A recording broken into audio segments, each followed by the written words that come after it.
Hello, everybody, and thank you for tuning in to the Liberty Report. With us today is Daniel McAdams, our co-host. Daniel, good to see you today. Good morning, Dr. Paul. How are you? Good. Are we going to do good things today? I hope so. We're going to try. Every once in a while, we get a good one. Yeah. See, I think we can stay in business, which is not one of these paying businesses, but for the business of our special interest. It looks like we'll never run out of ammunition and things that we need to talk about. That's for sure. Not that it hasn't been around for a long time, and sometimes the conditions of chaos and wicked governments have lasted forever and ever, but sometimes it gets worse than ever. And I would say there's a real challenge out there right now of what's going on, and the challenge to our republic, which has become very much weakened. And the one goal of the enemy, which I put in the category of the cultural Marxists, they do want to destroy what we have, and they want to usher in their salvation through the dictatorship that they believe. I think they believe it's good for them. They claim it's going to be good for the people. Yeah. But logic tells you they should know better. The people usually suffer the most. And I think their goal is to create the chaos. So one of the figureheads for our republic and for America, and generally admired, called the father of our Constitution and all these things, of course, was our first president, George Washington. He was not as libertarian as we would have liked, but he took on and led the charges against a very authoritarian government. And for that he was recognized. He turned down becoming a king, and he understood that and retired after 4 terms. Has set a good precedent until later on, until this past century. But he now is the target. Yeah. There's you have to target this whole notion. Trump has been pretty good at mentioning this. We don't have a country if you don't have borders. Yeah. If anybody can walk in and steal everybody's property and get rewarded for it, if you try to stop them, you get arrested. Yeah. That's what's going on in this country. So, but the other thing is to show that we don't have a country is destroy history. You got to attack history. The Marxists and Soviets, they were all very much aware of that, that you had to destroy history. But I don't know how many times people would say it's successful, maybe temporary success, and they convert some people, but sometimes that rallies the remnant. That might be what's going on now, because even though the attack on our heroes of the past has been very, very persistent, it hasn't been, attacks on George Washington. It has been noted that, it'll probably come to that. Maybe this is a bad sign that they're feeling their oats right now. So I'm not totally surprised. It's disappointing that they feel this threatened, and they're this desirous of having the dictatorship that they foresee. So they now, New York City, leading the charge for liberty once again. They think that the best thing they could do for their cause is to tear down the monuments. And there were some monuments torn down in our history that I don't think many of us complained about. The Lenin and Stalin, we weren't defending that. But it's a little bit different. I think George Washington was a little bit better than Lenin and Stalin. Yeah. But right now, though, one of the last sacred symbols of our republic is George Washington. So to be a shame if that happens, I hope people say there's a limit, don't do it. We're going to have a large demonstration, arguing the case that you should not do it, and that you should be more looking for the champions of liberty and trying to pick up where the founders left off, pick up on this whole notion of a true republic and the protection of personal liberty. Well, I put in the description the famous phrase that's attributed to George Santayana, which is those who do not learn from history are doomed to repeat it. And with that in mind, I would make the case to leave the Lenin and Stalin statues up to remind people, this is what happens. These are the people who did this, who took away your freedoms. Don't forget them. And I think, the good, the bad, and the ugly. Let's put up this first clip. This is what we're talking about. This is Fox News reporting on this. New York City, which has no other problems, Dr. Paul. Everything's fine. Their budget's great. They gotta look for no immigration problems. Everything's going fine. So they're trying to figure out what to do. What are we going to do? Well, here's what they come up with. New York City to consider removing statues of George Washington and create a reparations task force amid budget cuts. So they have no money, but they're talking about reparations and ripping down some statues. Put on the next one. Here's what they're talking about. Here's the rationale for it. The items included in the New York City's council agenda for Tuesday. The council's Cultural Affairs Committee will hold a public hearing on a measure to remove works of art on city property that, quote, depict a person who owned enslaved persons or directly benefited economically from slavery. Now, I don't think there's literally a single person in the United States who would say, hey, that slavery was pretty good. We should try it again. Yeah. Literally no one. But the idea that you rip down the statues, they started with Confederate statues. No one said anything because they don't want to be accused of, but it's the idea, like you started out saying, destroying your own history is kind of like a cultural and historic suicide. Yeah, it's insane. It's in insane. many ways, political insanity. This other reparation things is very annoying, and that's still a popular idea in California, where there were never they didn't have slaves out there, but they still have to have people currently enslaved to pay for this imaginary theme that they have, the reparation. So they're talking about reparation. Well, what they're saying is we need to tear down Washington's statue because he associated himself with slavery. So that's so Washington was guilty, according to them, and they need to compensate those people who supported Washington. Well, who are you going to round up? I mean, eventually Washington did speak out against it, and things were shifting. It was a different time. They've just shifted the slavery bit because there's enslavements all the time. Our country is built on slaves, and people don't realize it. But it's the real slaves are the people who think they're getting the best deal out of Washington, and that's the poor and the middle class, and that's so often caused by government actions, wars overseas, printing money, and all these problems that we have today. So they don't see that, but they want to further enslave the local people for this mysterious connection between George Washington and his tremendous support for slavery, which I think things were changing. That was the introduction.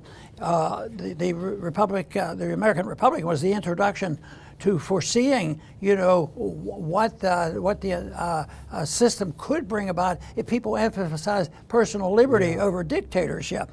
But that's not the argument on this thing. This is just, a big grandstand stunt, and it will be sad because if there's no gathering together and saying, this doesn't make any sense. I mean, why? And the New York people, they have all these problems, and they go broke, and they created the problems, so they come crawling, and they blame somebody else and said, well, the federal government needs to go and rob somebody else because we screwed up here, ruined our city, but somebody has to take care of it. They've done that before, Bail them out. I mean, it's pretty ironic, and I'm sure you remember back in the late 90s, I think it was, when the Taliban first took over in Afghanistan. Remember, they blew up those Buddha statues, and everyone was outraged. That was actually, again, ironically, that was used to make the case against the Taliban. That's when, during the Clinton administration, they started really gearing up for war against Afghanistan, and that was a casus belli. Look, they were destroying their own history, how terrible it is. It's just ironic that we're doing the same thing now with our own history, the good, the bad, and the ugly. Yeah, and we've been on the participating side, our government, because, the great tragedy of the Mideast wars in Iraq, especially that we spent so much time trying to stop, that it was still annoying to me. I mean, the deaths were a big issue, and all our spending money and Americans being lost. But it still bothered me a lot because I sort of been fascinated about history. Yeah. And the more I read about it, the more fascinated I become about early history. When did decency have its first notice? You know, when did they first talk about that? So it's when they tore up all the old things. I mean, they were various religions, but they were thousands of years old, and they just came in and you know whose bombs and money and who started the dumb war. You know, we were over there. Yeah. It was part of our empire building. And we admitted, our president said, we have to remake the Middle East. Yeah. Yes, they remade it all right, Yeah. but not for the better. Loot the museums. Yeah, you're right. Well, let's move on to something more optimistic because I'm starting to get a little bit low and I don't like that. Let's put on that next one. Here's someone we know and like very much, a good American patriot in my view. Put up that next clip. Senator Rand Paul. Here he is. And he came out with a tweet today that sounds pretty good. He said, "Today I'm putting congressional leadership and the president on notice that I will oppose any effort to hold the federal government hostage for Ukraine funding. I will not consent to expedited passage of any spending measure that provides any more U.S. aid to Ukraine."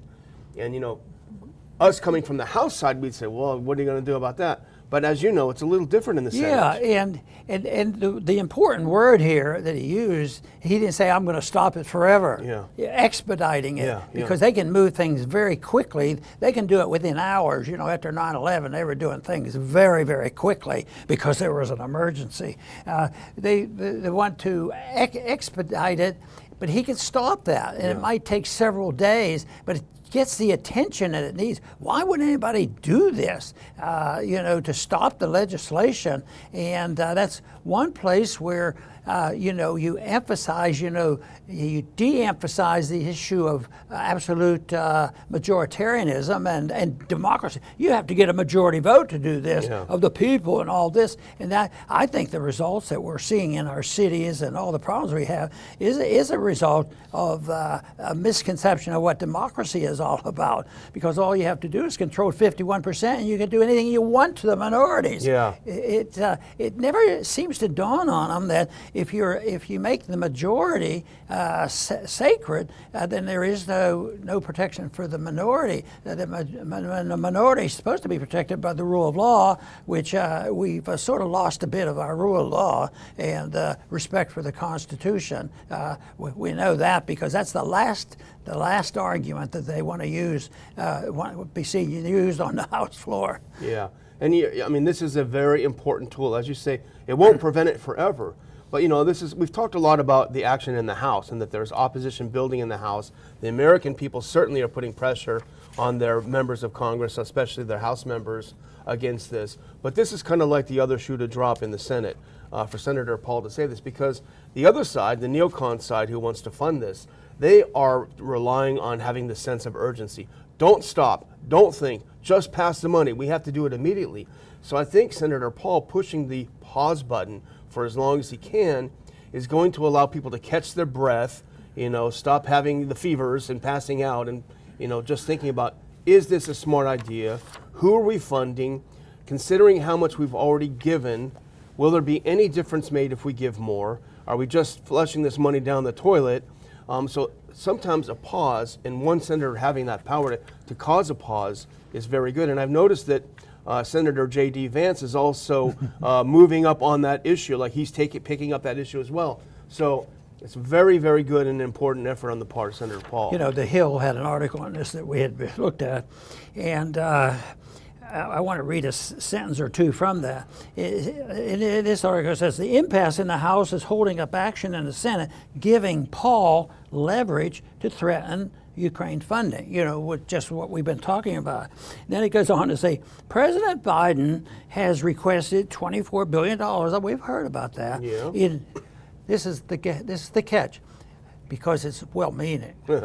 For security, we like security. Secure our liberties, that we can take care of ourselves, and that we don't have a meddling government. Security and humanitarianism. Well, the proof is out. The evidence is there. It's overwhelming if they would want to look at history. No, you got to get rid of George Washington. You don't want to look at history. But just think of what America has set. The example was set. The freest country in the world, the most prosperous country in the world, and the greatest amount of justice at one time. Yeah. So, yes, and then they say, no, humanitarianism is something only the knowledgeable, the people who get control of the government by hook or by crook. They divvy up the loot and they make sure that people are well treated. Yeah, like the people, when people get homeless and there's trouble and it has anything to do with their fault or the government, what they do, humanitarianism meaning that we're going to spend $25,000 per tent and then put up the people that we made homeless and put them all in tents. Yeah. It was all created by stupid laws and really conceding to the principle of open borders, which means the invasion is okay. We approve the invasion, and if you resist the invasion, you're the criminal. Yeah. Let them come in, let them steal, let them rob, let them burn up the businesses, and if you resist, you might be sent to jail for resisting. Yeah. Well, I think there's more evidence mounting for why this is not a great idea. And a lot of it's coming from conservative outlets, whether I think is very healthy. The argument has always been we have to fund their democracy and their liberty and help them protect themselves.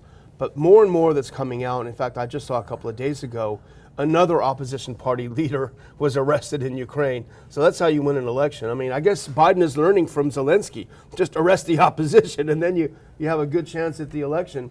But here's something from Breitbart, which came out, I think, today. As we know, it's a right-wing outfit. Exclusive. American citizen journalist sitting in Ukraine prison. State Department confirms as Biden begs for billions more to protect Ukrainian freedom. And here's a little bit more on it if you go to the next one. His name is Gonzalo Lira. He's an American citizen. Here's what the Breitbart article says. While lawmakers on Capitol Hill in Washington debate sending billions more in military aid to Ukraine, an American citizen journalist, Gonzalo Lira, is languishing in a Ukrainian prison on allegations of spreading Russian propaganda, throwing into question the status of free speech in the supposed democracy the Biden administration argues is worthy of more taxpayer dollars. This is a good example, and you said we should get a good message out of this, because remember over these last several years how we tried to explain why lockdowns were very bad, especially the people who wrote the laws never followed the laws, followed the rules anyway. And it was the hypocrisy that really aggravated the average voter, whether they're Republican or Democrat. People, regardless of political party, seem to universally despise the hypocrites, which means they don't like to be lied to, is what they're saying. And this is what they're doing right now. It's pure hypocrisy for us to do this and claim that we're making the world safe for democracy and Ukrainian freedom. At the same time, they no more care about that than the man on the moon. It's all propaganda. But what about the people in leadership in this country, the people who want to continue this process? That's why I think one good thing that seems to be happening is that we lament and we're cautious about the speed and the collection of information on every one of us, because the main reason is because the government's involved in that. But this speed and collection of information can be beneficial, because some of the things that transpire now can transpire in 24 hours, where the people read and hear about it. It used to be, if you didn't have this technology, it might take a year or two for the people to really look how long it took the Russian people to decide that the Soviet communism wasn't a good idea. But today, hopefully, I'm trying to look on this as positive, say that the speed of information might wake people up, about what they're really doing when they're attacking the Washington Monument and this sort of thing. Well, the thing about holding Gonzalo Lira for having the wrong views. Now, I watched a couple of his podcasts. He was not some rabid pro-Putin guy. He was simply putting out interesting information from on the scene in Kharkov about what's happening. And he had a different view. He didn't have Ukrainian flags all over his, but he certainly wasn't a Russian propagandist. I would view him as pretty objective, leaning toward the pro-Russia side. They snatched him out of his apartment and threw him in jail. He came out and said how much he had been tortured. They snatched him and put him back in. And the State Department doesn't care. Let's put him on the next clip. This is from that same Breitbart article. A State Department spokesperson told Breitbart News in a statement Tuesday, "We are aware of the detention of Mr. Lira in Ukraine. We take our role in assisting U.S. citizens abroad seriously and are providing all appropriate assistance. We are monitoring the situation but have no further comment at this time." Meaning they're doing nothing, essentially, is what's happening. Well, you know, and the Americans, hands off, they wash their hands of this because other people do the dirty work and encouragement, and we send the money to do this. But what about the example of Assange? Yeah. Isn't he a journalist? And look how we've treated him. But we didn't march in with a gun and arrest him and put him in a court trial here. He was not even an American citizen. We go around and our empire took charge of that, and there's still this effort made to try to get people to say, you know, maybe he isn't a threat, to the world. He's a threat to the authoritarians, the dictator. Yeah. That's whom they are facing. In that same way, so when they do this to a journalist, like they're doing to this person, that is strictly because they're intimidated and they're frightened of the truth, and that's why they have to silence people like that. But like I say, information spreads quickly, and maybe you can take that and say, hey, they're up to no good, and this should feed into the fires of why we shouldn't send one nickel. Yeah.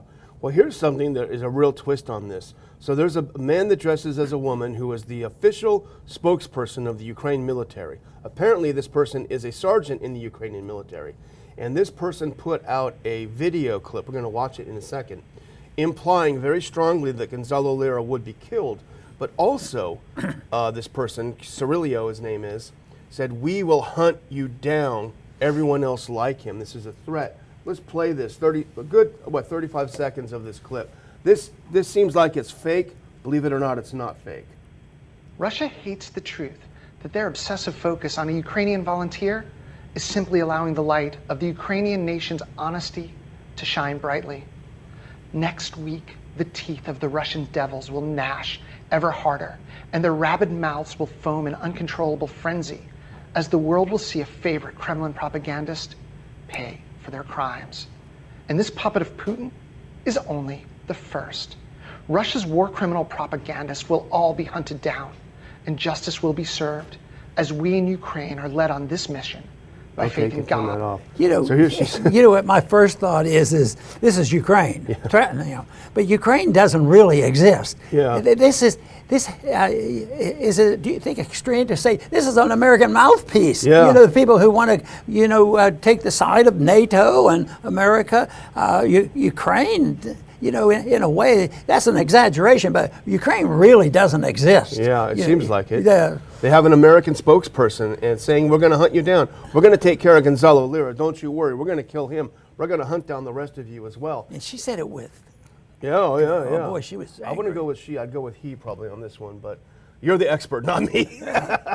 But this got the attention of J.D. Vance, Senator Vance, and he had an exchange with this person. And he is furious. He said, I'd like the Biden administration to explain who this crazy Ukrainian spokesperson is and whether they stand by Ukraine's clear attack on free speech. He went on to say they can hire any kind of weirdo they want, but they shouldn't do it with our tax money. He actually sent a letter to Biden with a series of questions about this person, whether this person's hired by the U.S., whether it works for U.S. intelligence or what have you. But the important thing is her emotions. Yeah. Because she was in charge of this, and she really believed, and it came from her heart. Yeah. She was about as far away from journalism as you could possibly get, or a sense of fairness. She was out to get them. Yeah, and the rest of us, really. Yeah. Oh, and Jack Posobiec, the right-wing journalist from Human Events, he was put on their kill list yesterday. So, and who else is on that kill list is Rand Paul. So it's not funny at all. Yeah, and they've already killed Daria Dugina and another Russian journalist. So These are our wonderful democracy people. But let's do one last thing, because it's kind of it's in the same kind of vein of what Senator Paul was trying to do, saying, hang on a minute, things are not exactly as they seem. So put on this next one. This is from the New York Times. It came out yesterday. Evidence suggests Ukrainian missile caused market tragedy. You remember just a couple of weeks ago, Dr. Paul, a marketplace was hit by a missile. There were a lot of civilian casualties. Immediately, Zelensky, as you shouldn't be surprised, blamed the Russians. The Russians are shelling civilians, are killing civilians. Well, now that all the furor has died down and the Russians have the blame and no one's looking, well, they did a little investigation a few weeks later and said, well, kind of really wasn't the Russians, it was the Ukrainians who bombed them. The truth coming out, or more propaganda? Yeah, who knows? So, no, I thought that this can't necessarily hurt our arguments, because we can use it and said they're admitting it, and you shouldn't fall for it, even though they might have had that burst of information and convinced a lot of people, and it's hard to unconvince them once you convince them of who did what. But it's still, I think the evidence is there that they said, we messed up, we said the wrong thing. So our point ought to be careful what you read. And, the information is coming up quickly, but the false information can come out quickly too. And that's a contest that's going on. And that is why people are just searching and begging for an ability to find people who will just tell them the truth. Yeah.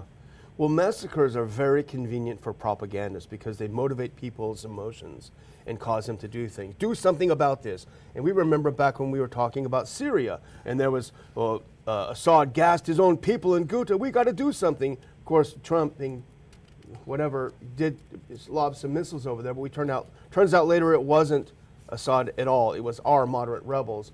And so this calls into question a lot of things in Ukraine, like, remember the Bucha massacre, quote unquote, that had some very suspicious components. But you need to have that kind of event to, congeal people's anger and frustration and disgust. And now, I'm not claiming that Ukraine hit this marketplace on purpose. They didn't, but it was an errant missile. But remember the old saying, don't let a crisis go to waste. Yeah. So they grabbed onto that and used it to blame Russia. And if part of their goal is confusion, this adds to that confusion and getting people all mixed up.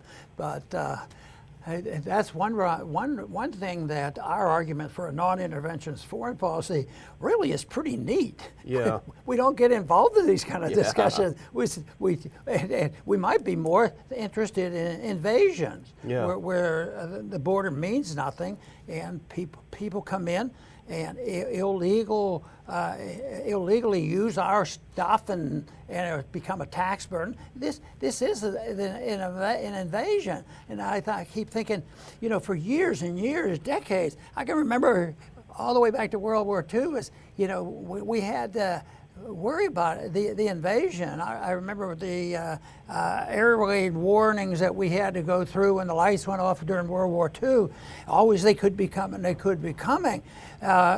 But it turns out they're here. Yeah. And it's philosophic. It's this cultural Marxist philosophic movement that people fall for, and then they have so much control over this that if you resist it at all, anything of this crazy, multisexualism, all stuff, you don't go along with it. You're the bigot, and you're the one that doesn't care about civil liberties, and yet civil liberties solves all those kind of problems that you have if you just believed in voluntarism. That's right.